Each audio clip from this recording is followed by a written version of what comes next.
Assalamualaikum warahmatullahi wabarakatuh.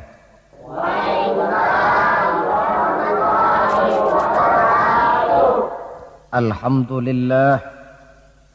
Alhamdulillahillazi asra bi'abdihi laylan minal masjidil haram ilal masjidil aqsa. Wassalatu wassalamu ala sayyidina Muhammadin alladzi kanat hasanatuhu la tuhsa wa ala alihi wa ashabihi ahli sidqi wat tuqa, amma ba'du. Saudara-saudara hadirin yang berbahagia, manusia ini hidup dalam 3 dimensi waktu: masa lalu, masa sekarang, dan masa yang akan datang. Masa lalu katanya adalah kenangan.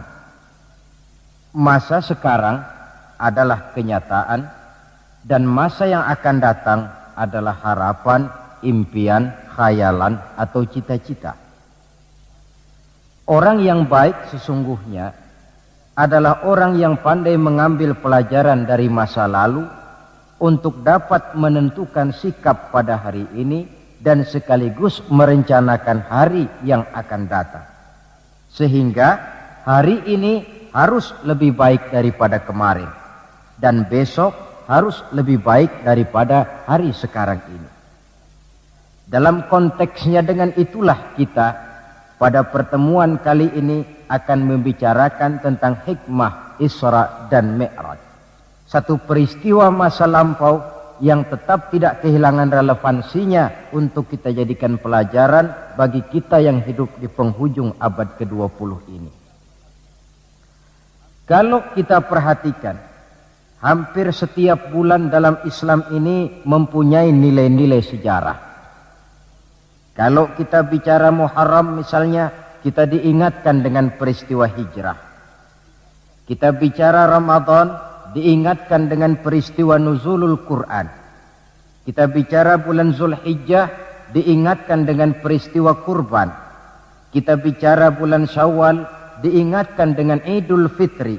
Kita bicara bulan Rabiul Awal, diingatkan dengan Maulid Nabi. Dan kalau kita bicara bulan Rajab, kita diingatkan kepada peristiwa Isra dan Mi'raj.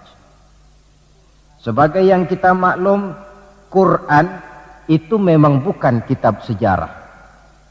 Tetapi Al-Quran banyak menceritakan peristiwa-peristiwa bersejarah. Dan kalau kita perhatikan gaya bahasa yang digunakan oleh Al-Quran di dalam menceritakan peristiwa-peristiwa bersejarah itu berbeda satu dengan lainnya. Istimewa sekali bahwa untuk menceritakan peristiwa Isra dan Mi'raj, Allah memulai ayatnya dengan menggunakan kalimat tasbih. Seperti yang kita baca dalam surah Bani Israel ayat pertama. Subhanallazi asra bi'abdihi laylan minal masjidil harami ilal masjidil aqsa. Maha suci Allah yang telah menjalankan hambanya pada suatu malam dari Masjidil Haram di Makkah ke Masjidil Aqsa di Palestina. Mari kita coba dekati ayat ini per kalimat untuk memudahkan pengertian kita di dalam memahami peristiwa Isra dan Mi'raj ini. Ayat ini dimulai dengan kalimat subhanallazi. Dalam ilmu balaghah, kalimat semacam ini disebut dengan kalimat ijaz, yaitu kalimat yang redaksinya ringkas namun isinya padat. Di situ ada kata yang tersirat, yakni lafzul jalalah, sehingga asli kalimatnya subhanallahillazi, maha suci Allah, dan ini disebut dengan kalimat tasbih. Banyak peristiwa-peristiwa bersejarah yang diceritakan dalam Al-Quran, tetapi jarang yang diawali dengan kalimat tasbih. Al-Quran menceritakan bagaimana Allah menciptakan Nabi Adam, tidak dimulai dengan kalimat tasbih. Al-Quran menceritakan bagaimana Fir'aun dan bala tentaranya ditenggelamkan di Lautan Merah, itu kejadian hebat tidak dimulai dengan kalimat tasbih. Pun Al-Quran menceritakan bagaimana umatnya Nabi Saleh, umatnya Nabi Hud dan lain sebagainya yang ditelan gempa bumi, ditiup angin topan, seluruhnya diceritakan dalam Al-Quran, tetapi tidak satu pun yang dimulai dengan kalimat tasbih. Istimewa untuk menceritakan Isra dan Mi'raj ini, Allah memulai ayatnya dengan kalimat tasbih. Subhanallazi, maha suci Allah. Maha suci dari segala kelemahan, maha suci dari segala kekurangan, maha suci dari segala ketidakmampuan. Allah mempertaruhkan kesuciannya untuk menjamin kebenaran peristiwa Isra dan Mi'raj. Dan sebagai pertanda, Isra dan Mi'raj bukan sekedar peristiwa biasa, tetapi Isra dan Mi'raj adalah peristiwa yang amat sangat luar biasa. Sampai Allah memulai ayatnya dengan menggunakan kalimat tasbih. Apa hikmah yang bisa kita ambil dari kalimat tasbih ini? Saudara, kita tahu di dalam agama kita ini kan ibadah macam-macam. Ada ibadah yang berat dan modalnya juga besar. Membangun masjid berat dan perlu biaya besar. Melaksanakan ibadah haji berat dan perlu biaya besar menurut umumnya ukuran ekonomi bangsa kita. Ini jenis ibadah yang berat dan perlu modal besar. Lalu ada pula ibadah itu yang berat tapi modalnya ringan. Seperti puasa. Puasa itu kan berat, puasa itu. Bukan menahan lapar dan hausnya yang berat, tetapi esensi puasa itu sendiri, yakni kemampuan mengendalikan nafsu. Kita ini kan kalau sedang puasa, lapar sih tahan, tapi marah kadang-kadang nggak tahan. Haus tahan, tapi ngomongin orang kadang-kadang nggak tahan. Padahal di situ esensi puasa, kemampuan mengendalikan nafsu. Dia ibadah yang berat, tapi modalnya ringan. Modal paling penting niat. Sahur itu kan hukumnya sunnah muakkadah. Yang wajib itu niatnya. Ini jenis ibadah yang berat tapi modalnya ringan. Lalu ada pula ibadah itu yang ringan, modalnya pun ringan. Agama menyebutnya dengan kalimatut thayyibah. Ucapan-ucapan yang baik yang banyak diajarkan oleh agama kita. Bertemu teman, assalamualaikum, ibadah. Memulai pekerjaan, bismillahirrahmanirrahim, ibadah. Melihat sesuatu yang hebat, masya Allah. Melihat sesuatu yang luar biasa, subhanallah. Terkejut, astaghfirullah. Mendapat nikmat, alhamdulillah. Terkena musibah, inna lillah wa inna ilaihi raji'un. Ibadah dengan modal yang ringan berupa mengucapkan kata-kata yang baik yang banyak diajarkan oleh agama kita. Ini kan ringan. Orang tidak perlu syarat toharoh, orang tidak punya wudhu itu istighfar boleh. Tidak punya wudhu itu baca sholawat boleh. Membiasakan ucapan-ucapan yang baik di dalam kehidupan. Itu hikmah yang kita ambil dari kalimat subhanallazi. Kalimat selanjutnya asra. Maha suci Allah yang telah menjalankan. Asal kalimat asra ini sara yasiru. Lalu dibentuk dalam bentuk majhul menjadi asra yusri isra'an. Maha suci Allah yang telah menjalankan. Segera nampak dari ayatnya saudara-saudara, bahwa dalam peristiwa Isra dan Mi'raj itu yang aktif sebenarnya Allah. Nabi pasif. Allah yang menjalankan, Nabi yang dijalankan.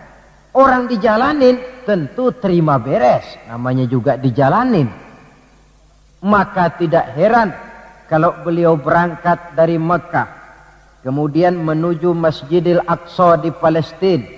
Dari sana naik ke langit pertama, 2, 3, 4, 5, 6, 7. Dari sana naik lagi ke Rafraful Akhdar, sampai ke Sidratil Muntaha, sampai di bawah Aras, menerima perintah sholat, melakukan kunjungan ke surga dan neraka, kembali lagi ke Mekah tidak lebih daripada sepertiga malam. Kok bisa ya? Kalimatnya asra. Allah yang menjalankan, Nabi yang dijalanin. Tentu saja karena dijalankan, oh beliau lalu terima beres. Andai kata Rasul berjalan sendiri, terang beliau tidak akan mampu menempuh jarak yang demikian jauh dalam waktu yang relatif singkat. Artinya, di dalam memahami peristiwa Isra dan Mi'raj ini, yang dipakai bukan logika intelektualitas manusia, tetapi logika kemahakuasaan yang mutlak dari Allah Subhanahu wa ta'ala. Satu contoh kecil. Saya satu hari berangkat ke Bogor. Jam 9 saya berangkat dari rumah, ambil baju di lemari, saya pakai. Berangkatlah saya ke Bogor. Saya tidak tahu kalau di kantong baju saya ada semutnya. Saya pun berangkat ke Bogor. Jam 10 sampai di Bogor, setengah 11 urusan selesai, kembali lagi ke rumah, setengah 12 sudah sampai di rumah. Baju saya buka, saya gantung kembali di lemari, semutnya keluar dari kantong, cerita sama teman-temannya. Saudara-saudara bangsa semut, percayalah saya baru saja pulang dari Bogor. Kata temannya, jam berapa kau berangkat? Tadi jam 9. Lalu setengah 12 sudah sampai lagi di sini. Iya. Temannya yang berpikir menurut logika semut, mana mungkin percaya. Tentu akan berkata, bagaimana mungkin mut? Badanmu begitu kecil, jalanmu begitu lambat. Masa ke Bayoran Bogor jam 9 berangkat, setengah 12 sudah pulang lagi? Temannya tidak tahu, semut bukan jalan sendiri, tapi nyempeng di kantong saya. Dahulunya Abu Jahal, Abu Lahab, dan abu-abu lainnya, itu mikirnya pakai logika manusia. Ya jelas toh, peristiwa ini tidak akan bisa dicernakkan oleh logika.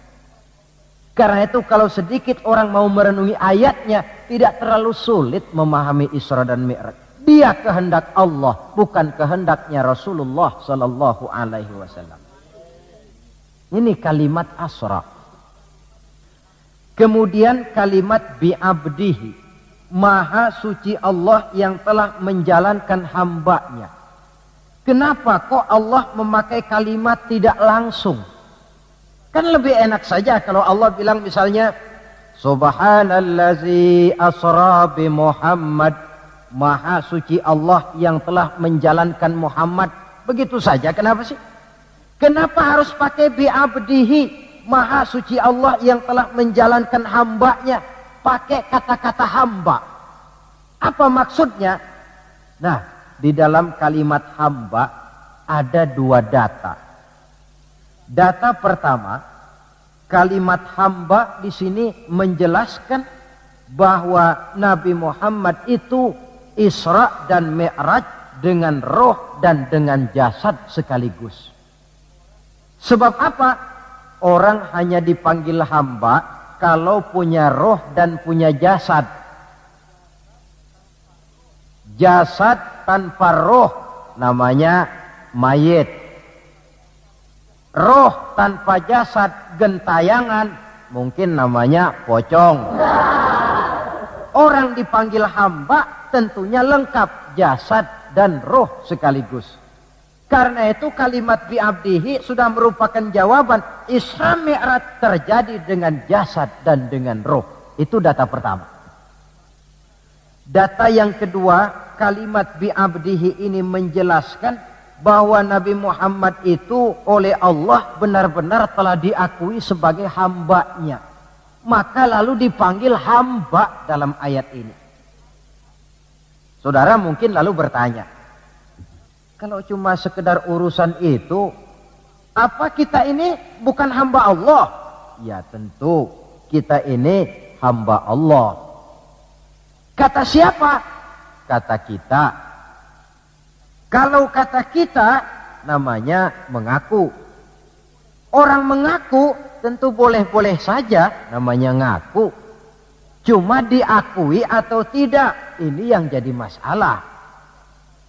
Saya bisa saja berkata, saya kenal dengan Bapak Presiden. Tapi yang jadi masalah, apakah Bapak Presiden juga kenal dengan saya? Dengan kata lain, kalau kata-kata hamba Allah keluar dari mulut manusia, nilainya murah. Kenapa murah? Sebab itu pengakuan. Tapi kalau keluar dari Allah sendiri, itu yang mahal. Maksudnya bagaimana? Berapa banyak manusia di dalam hidup ini, mulutnya berkata saya hamba Allah, tapi perbuatannya membuktikan dia hamba dunia, hamba nafsu, budak jabatan, budak pangkat, budak harta. Tidak sesuai antara ucapan dengan perbuatannya. Dari kalimat bi'abdihi ini kita ambil hikmah. Sekali kita menjadi hamba Allah, jangan menghamba kepada yang selain Allah. Sebab syahadat yang kita ucapkan punya konsekuensi. Asyhadu an la ilaha illallah. Saya bersaksi tidak ada Tuhan melainkan Allah. Maka itu berarti saya tidak akan menyembah kecuali hanya kepada Allah. Saya tidak akan pernah takut kecuali hanya kepada Allah. Saya tidak akan pernah minta tolong kecuali hanya kepada Allah. Saya tidak akan menggantungkan hidup kecuali hanya kepada Allah. Saya tidak akan pernah takut kecuali hanya kepada Allah. Konsekuensi yang logis daripada ucapan kalimat syahadat itu. Sekali kita menghamba kepada Allah, jangan menghamba kepada yang selain Allah. Adapun Nabi sebelum dipanggil bi'abdihi dalam ayat ini, kita baca dari sejarah tahun-tahun sebelum beliau dipanggil dengan kalimat bi'abdihi, tahun kelabu, amul huzni dalam sejarah itu, tahun duka cita. Beliau ditinggal oleh paman tercinta Abu Thalib. Setelah paman tercinta meninggal, istri tercinta pun wafat, Khadijah. Wafat kedua pelindung ini, makin meningkat gangguan kafir Quraisy. Dihina, dicemoohkan, dicaci maki, dilontari dengan kotoran unta, bahkan akan diancam untuk dibunuh. Lulus menghadapi semua itu, Allah panggil beliau bi'abdihi. Seolah-olah Allah mengatakan, Muhammad itu betul-betul hambaku, tidak bergeser nilai kehambaannya apapun yang menimpa dia. Saudara hadirin yang saya hormati, ini kalimat bi'abdihi. Jadi dari sini kita bisa memahami Isra yang merupakan perjalanan Nabi dari Masjidil Haram hingga ke Masjidil Aqsa. Dan Mi'raj yang naiknya Nabi dari Masjidil Aqsa menghadap Allah semata-mata merupakan peristiwa yang terjadi menurut apa maunya Allah.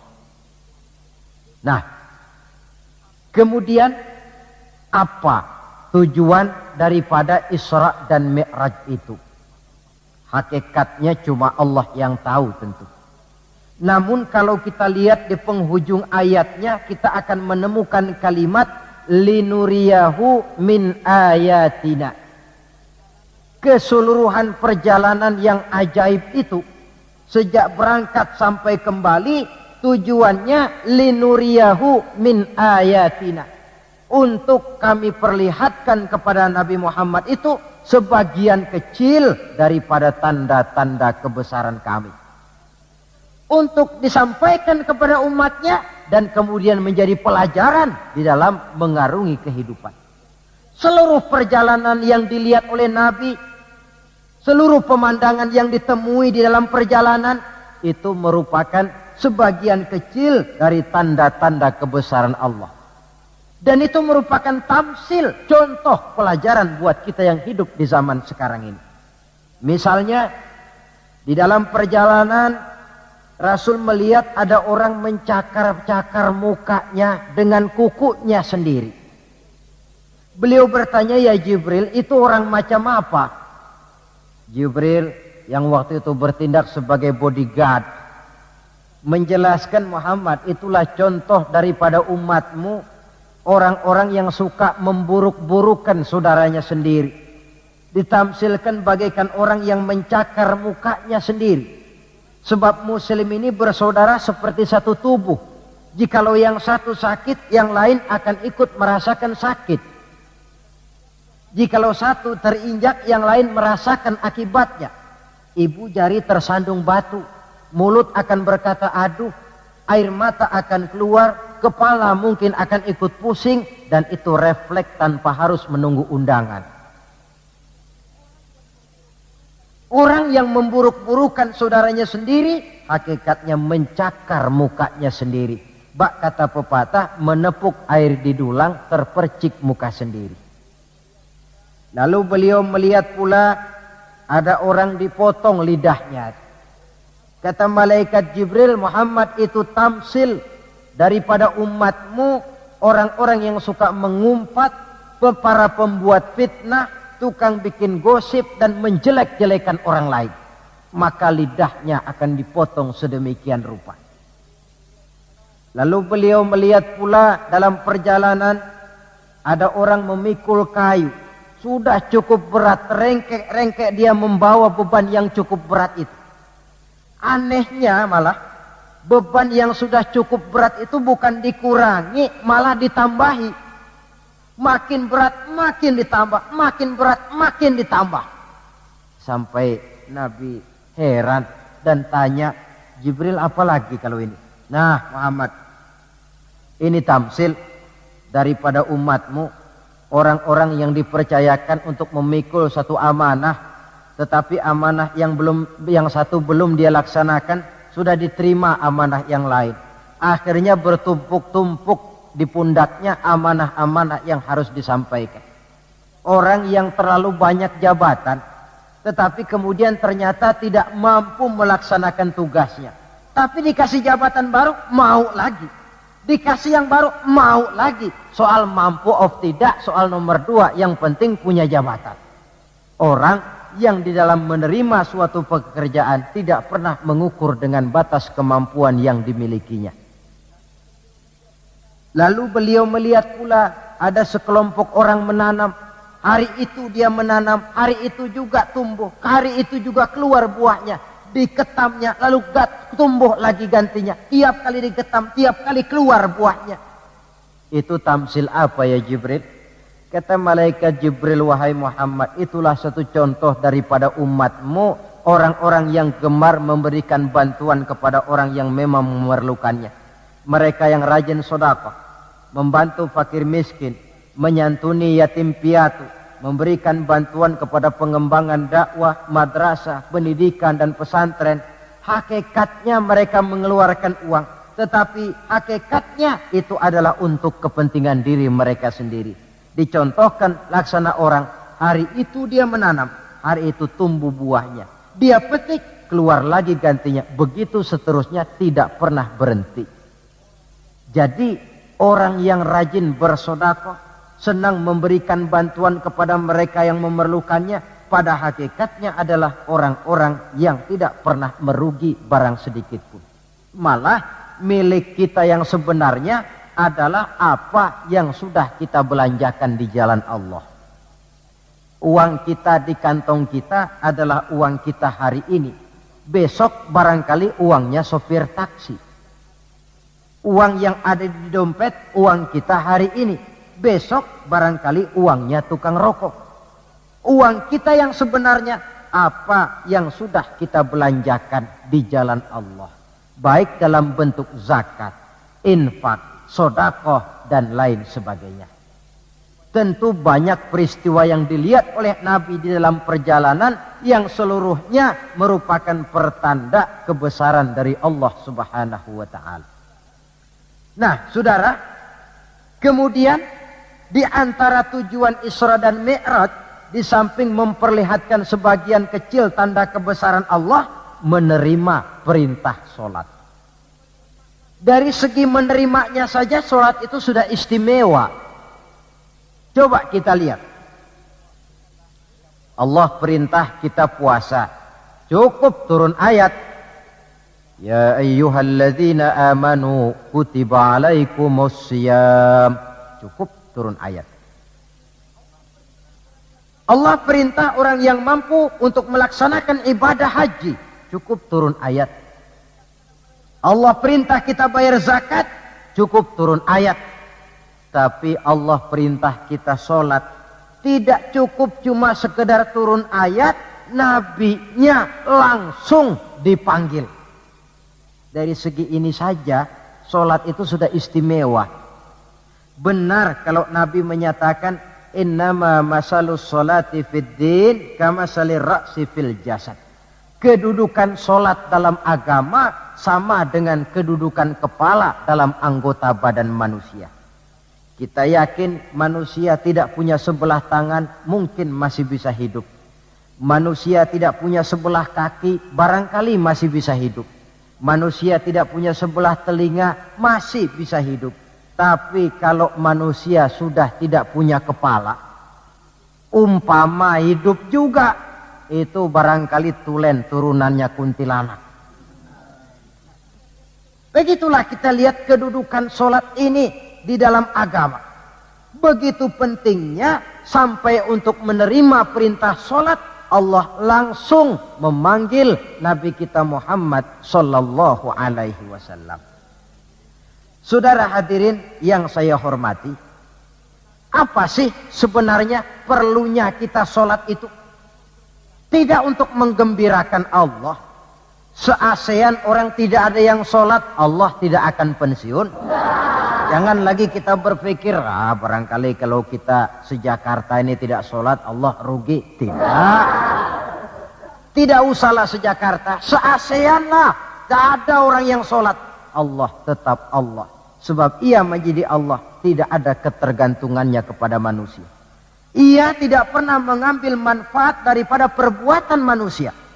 Sholat yang diperintahkan kepada kita, manfaatnya akan kembali kepada kita.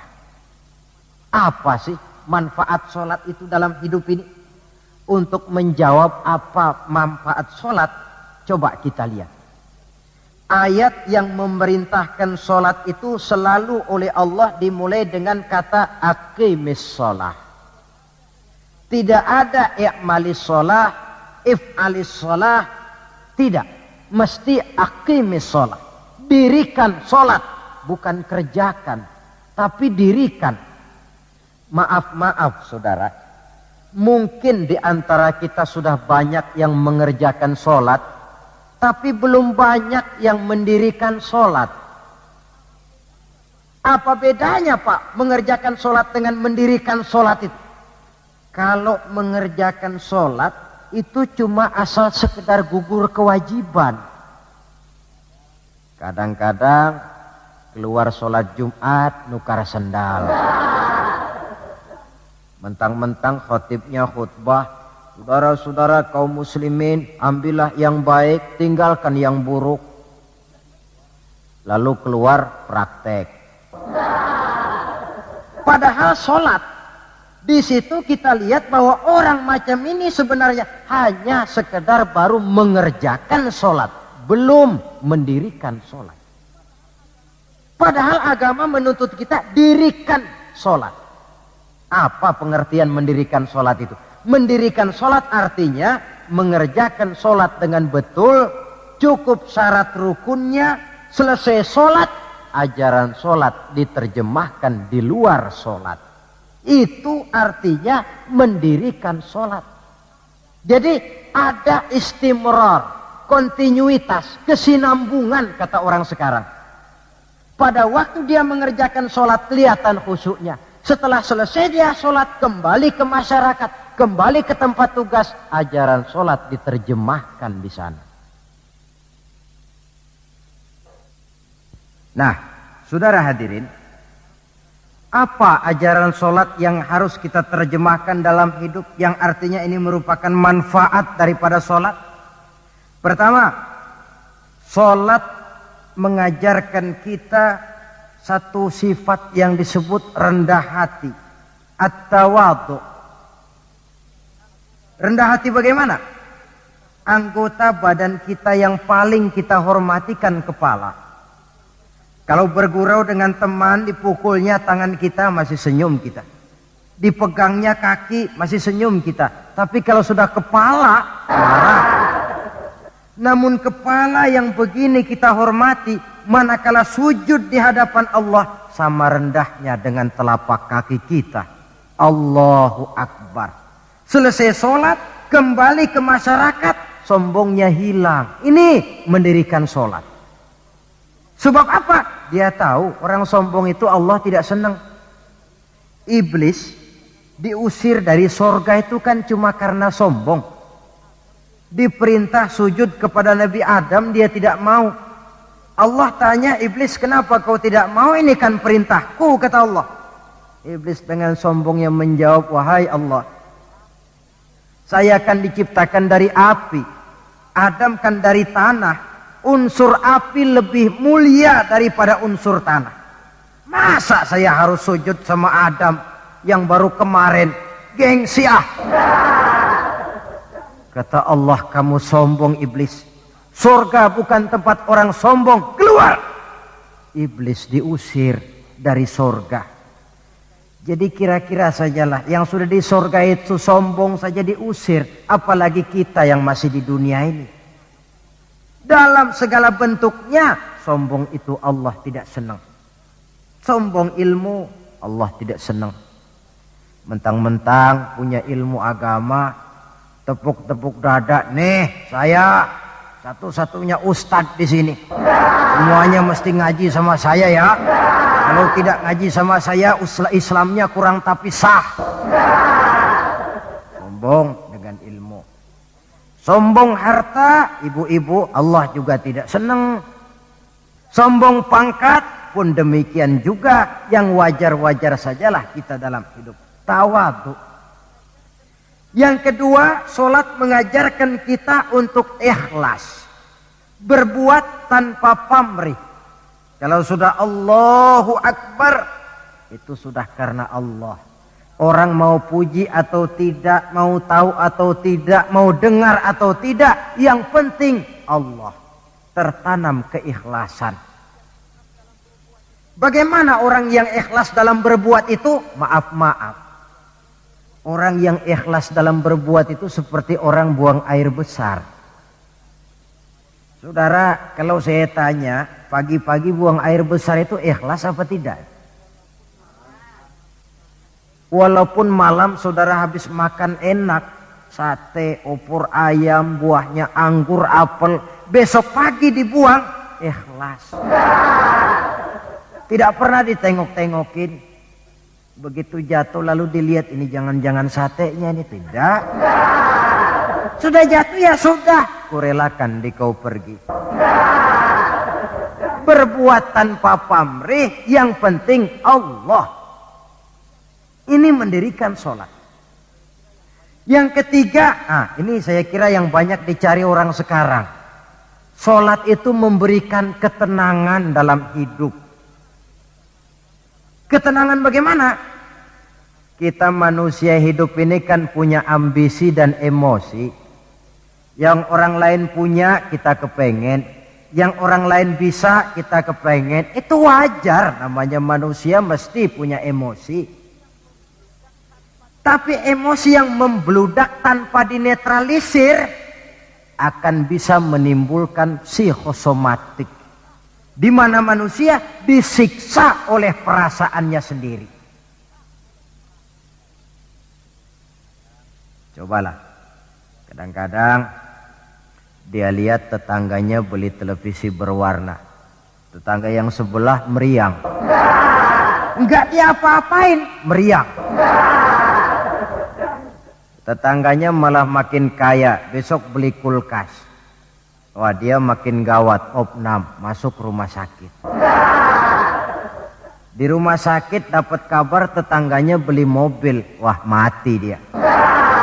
Disiksa oleh perasaannya sendiri. Orang yang sholat lain.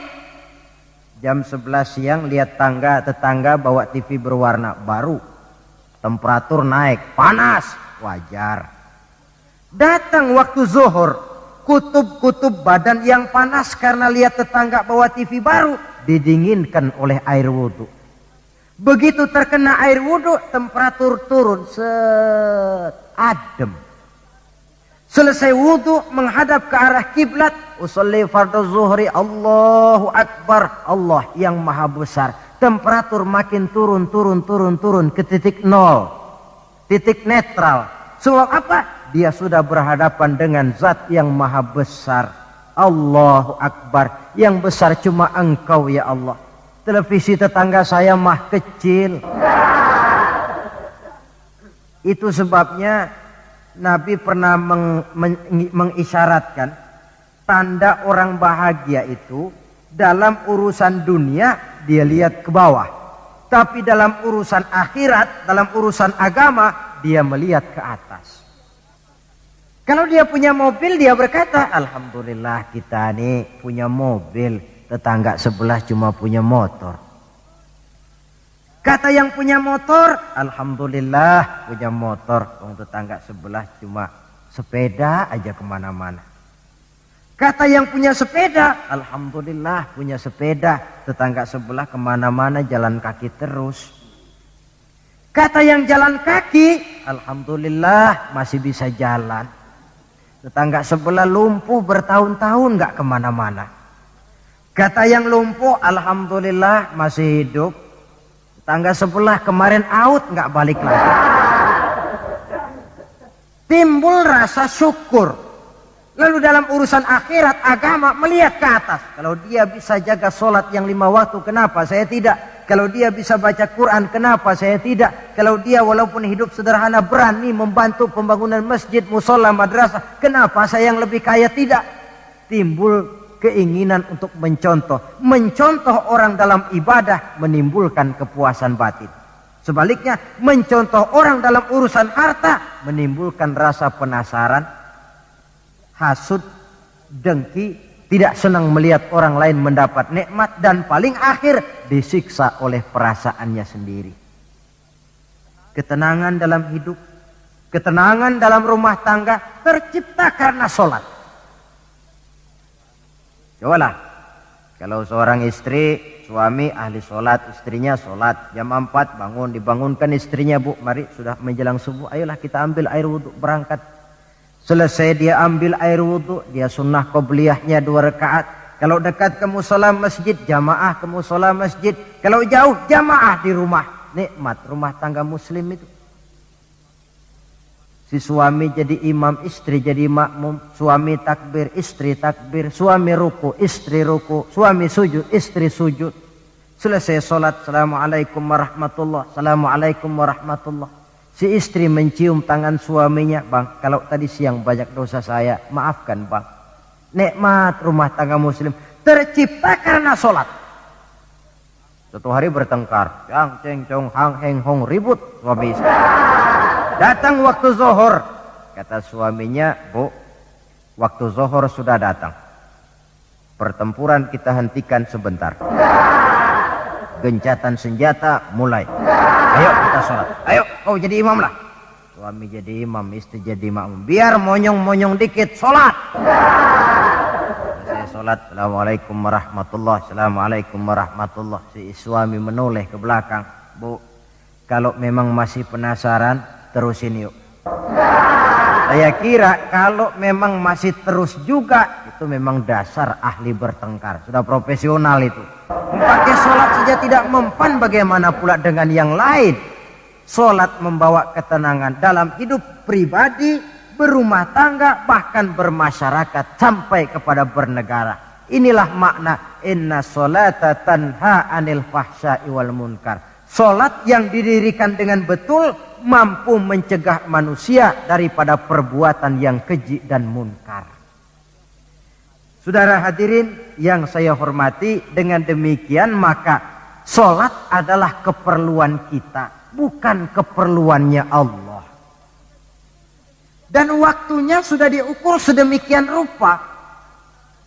Coba lihat, antara subuh dengan zuhur itu intervalnya panjang. Sebab apa? Allah juga tahu di situ jam-jam sibuk. Pegawai di kantor, petani di ladang, di sawah, pedagang di pasar, maka di situ tidak ada sholat kecuali sholat sunnah. Bekerja kita dari pagi sampai siang, siang sampai udara panas, timbul stres. Datang refreshing, istirahatlah, jangan diforsir, ademi dengan wudhu, lalu sholat zuhur. Selesai sholat zuhur, kembali lagi ke tempat tugas. Antara zuhur dengan asar, intervalnya lebih pendek. Sebab apa? Dalam udara panas kerja cepat melelahkan.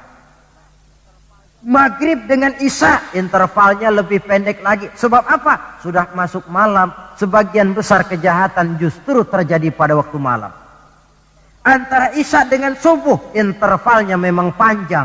Tapi di sana ada terminal kontrol cadangan yang disebut tahajud, hajat, dan sebagainya. Terminal-terminal kontrol cadangan untuk menjaga stabilitas temperatur batin manusia.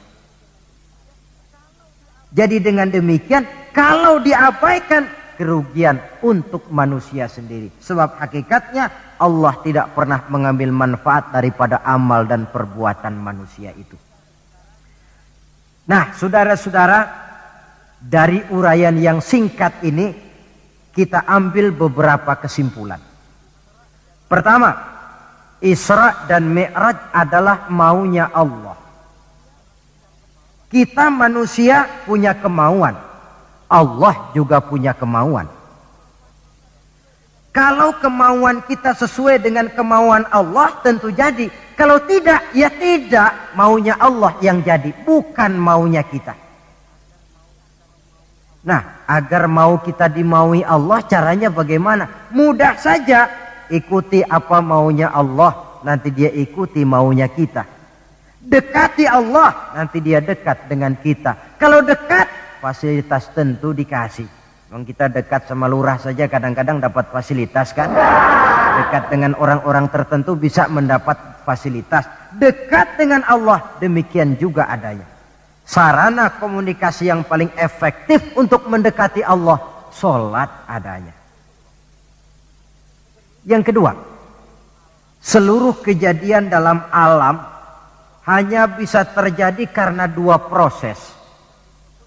Pertama yang disebut proses kauniyah, yaitu seluruh kejadian yang terikat oleh hukum kausal, hukum sebab akibat. Kalau begini, mesti begitu. Kejadian seperti ini bisa diperhitungkan, dapat diperkirakan, dan bisa dianalisa. Tapi ada kejadian lain yang disebut proses rabbaniyah. Kejadian yang terjadi menurut apa maunya Allah dan tidak tunduk kepada manusia, kepada hukum kausal. Contoh, kalau ada anak kecil, logika kita akan lalu mikir, ini ada anak kecil, mesti ada bapaknya, mesti ada ibunya. Ibu bapak sebab anak akibat, itu proses kausal. Tapi kalau Allah yang mau, tidak mesti. Nabi Adam, ibu tidak ada, bapak tidak ada, Allah mau, jadi. Tidak bisa diselidiki secara eksat. Bagaimana ya proses terjadinya Nabi Adam secara antropologi budaya? Buntu. Nabi Isa, ibu ada, bapak tidak ada, Allah mau, jadi. Tidak bisa diselidiki secara medis. Bagaimana ya menurut ilmu kedokteran, kok Siti Maryam bisa hamil padahal dia tidak punya suami? Mukjizat. Maryam hamil tanpa suami, Allah yang mau. Cuma tentu agak kita sesalkan bahwa di zaman sekarang ini rupanya banyak juga perempuan-perempuan tidak mau kalah dengan Siti Maryam ini. Ini barangkali termasuk mukjizat abad 20. Saudara-saudara, otoritas intelektual perlu, tapi tidak bisa mentargetkan. Beberapa tahun yang lalu, Direktorat Vulkanologi itu sibuk mengawasi 2 buah gunung berapi yang dianggap bahaya kelas 1 dan setiap saat bisa meletus. Sore, pagi, siang, malam diawasi. Merapi di Jawa Tengah, dan Anak Krakatau di Selat Sunda. Apa yang kemudian terjadi? Yang diawasi tenang-tenang saja. Yang tidak diawasi malah batuk-batuk. Galunggung. Begitu Galunggung meletus, komentar macam-macam. Kata Direktorat Vulkanologi, oh itu kan gejala alamiah. Gejala alamiah. Kata yang seniman, oh itu karena alam sudah bosan bersahabat dengan manusia. Macam-macamlah komentar. Tapi satu hal yang jelas, otoritas intelektual manusia itu harus sadar akan kelemahan keterbatasannya. Janganlah karena terlalu memuja otak sampai kita lupa kepada yang bikin otak. Sebab bagaimanapun jeniusnya otak manusia, yang bikin otak tentu lebih jenius lagi. Kita kagum dengan otak manusia, tapi kadang-kadang kita lupa dengan sang pembuat otak. Isra Mi'raj proses Rabbaniyah. Allah yang mau, bukan Nabi Muhammad yang mau. Api, kalau menurut kita kan api itu panas membakar. Kalau menurut Allah tidak. Api itu netral. Netral bagaimana? Terserah maunya Allah. Kalau dia mau api panas, ya panas. Kalau tidak, ya tidak. Panas dan tidaknya bukan untuk manusia, bukan untuk Allah, tetapi untuk manusia.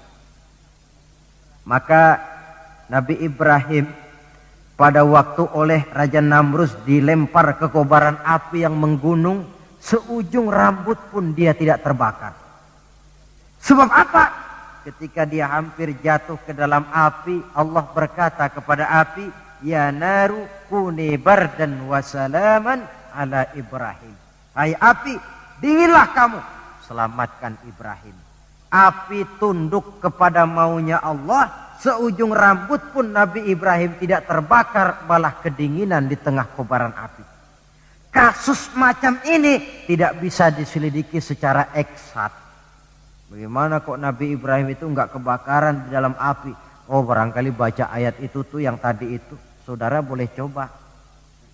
Bacalah ya narukuni bardan wa salaman alayya. Masuk saudara ke dalam api, insya Allah mateng. Kalau potongan kita.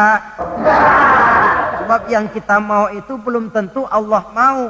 Kalau yang kita mau Allah mau, tentu jadi. Kalau tidak, tidak. Isra Mi'raj sekali lagi. Peristiwa Rabbaniyah dan bukan peristiwa kauniyah. Logika di dalam memahaminya bukan logika intelektual, tetapi logika kemahakuasaan yang mutlak dari Allah Subhanahu wa ta'ala. Yang ketiga, marilah kita berusaha agar setiap gerak hidup dalam dunia ini bernilai ibadah. Sekurang-kurangnya berupa ucapan-ucapan yang baik. Bukankah yang namanya ibadah itu ya sholat ibadah, puasa ibadah, zakat ibadah, haji ibadah. Tapi tidak terbatas kepada hanya sekedar itu. Membangun rumah sakit, membangun sekolah, membangun panti asuhan yatim piatu, itu keseluruhannya merupakan ibadah. Sekurang-kurangnya ibadah dalam bentuk ucapan-ucapan yang baik, yang menyenangkan orang dan berpahala kita mengucapkannya. Ini tidak terlalu sulit dan bisa kita praktekkan di dalam kehidupan sehari-hari. Begitu pentingnya soal ucapan, sampai dalam satu ayat Allah menjelaskan, wa qaulun ma'rufun khairun min shadaqatin yatba'uha adza. Ucapan yang baik itu lebih disukai Allah daripada sedekah tapi menyakitkan hati orang yang menerimanya. Sedekah itu pahalanya besar tentu, tapi kalau menyakitkan hati orang yang menerima, lebih baik ngomong yang enak-enak sajalah. Termasuk ini kalimatut thayyibah, ucapan yang baik. Yang keempat, marilah kita menjaga stabilitas kita sebagai hamba Allah. Miskin hamba Allah. Jadi orang kaya tetap hamba Allah. Orang biasa hamba Allah. punya pangkat, jabatan, kedudukan, tetap hamba Allah. Dalam keadaan bagaimanapun posisi kita, nilai kehambaan jangan bergeser adanya. Yang kelima, Isra Mi'raj sesungguhnya merupakan batu ujian.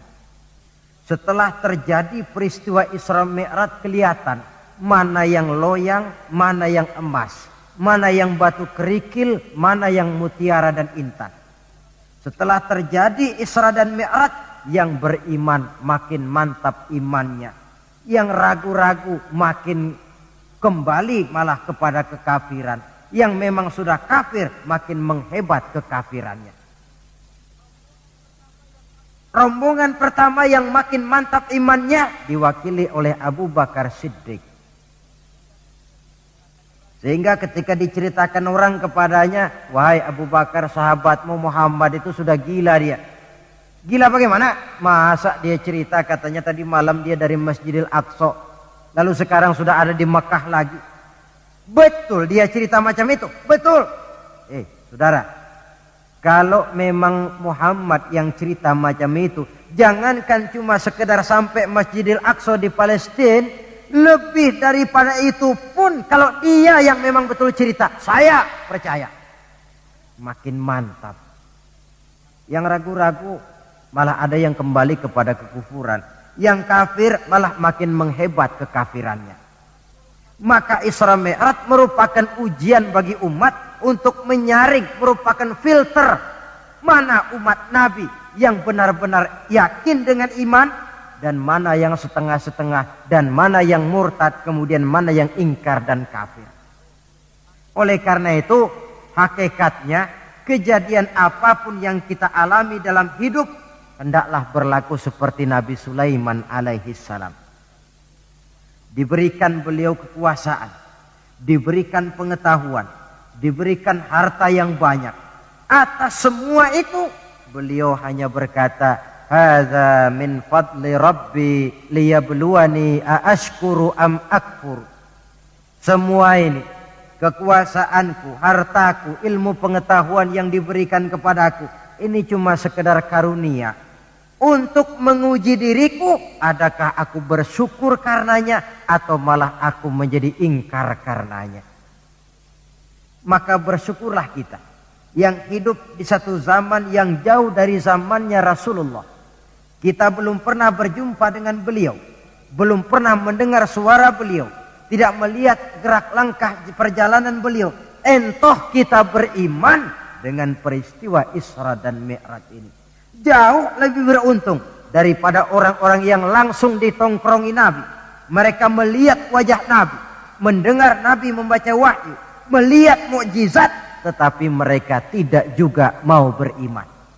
Nilai-nilai iman ini kalau tidak kita pelihara dan kita syukuri, akan bisa bergeser, ditelan oleh segala macam godaan dan cobaan yang kita hadapi di dalam perjalanan hidup ini. Saudara-saudara hadirin yang saya hormati, dengan begitu maka Isra dan Mi'raj dengan segala kejadian yang ada di dalamnya, sekali lagi merupakan bukti kemahakuasaan yang mutlak dari Allah dan kelemahan serta keterbatasan dari kemampuan yang dimiliki oleh manusia. Membicarakan Isra dan Mi'raj artinya bercermin di dalam perjalanan yang luar biasa itu. Bercermin apa? Bahwa pengetahuan manusia, taruhlah dia sudah melanglang buana ke ruang angkasa, tapi masih terbatas kepada alam yang fisika, dan itu pun sedikit sekali. Belum dia menyeberang ke alam metafisika. Kekayaannya, apalah artinya kekayaan manusia ini?